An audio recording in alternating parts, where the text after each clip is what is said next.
हमारा के जागी जला फील हो जला दीवाना हो सब कर दिल हो का बोला दीवाना हो सब कर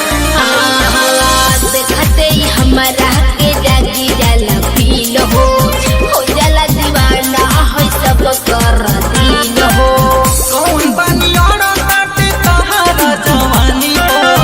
कौन पानी और बाटे तहरा जवानी कौन पानी और लाई तोहरा पलानी कौन पानी और लाई तहरा पलानी कौन पानी और लाई कौन पानी और लाई तोहरा पलानी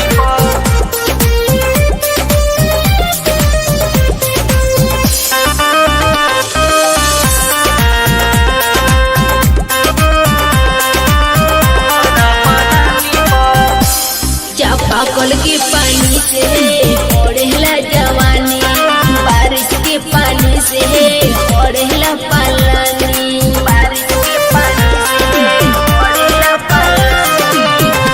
अरे करेलू तू बारिश बिना हो बादल के बादल भी शर्माला तकी सहारा का जल के आई जाई हमारा बाजे हमारा दलानी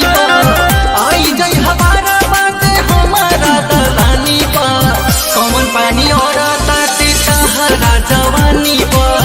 कौन पानी और ताटे तहरा पलानी कौन पानी और लाई कौन पानी और लाई तोहरा पलानी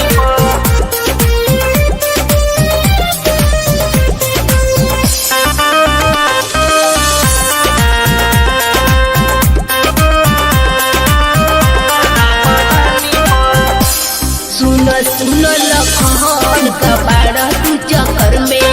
रहेला देहात सुविधा रहेली शहर में रहेला देहात सुविधा रहेली शहर में। बड़े तारा पीछे लागल मन कुमार उहे त घुमावे तहरा के बाजार सोभे मारल चाहे ढेला तोहरा हो छानी सोभे मारल चाहे ढेला तोहरा हो छानी कौन पानी और लाई तोहरा जवानी कौन पानी और लाई तोहरा पलानी सरस्वती रिकॉर्डिंग स्टूडियो, फतेहपुर वैशाली।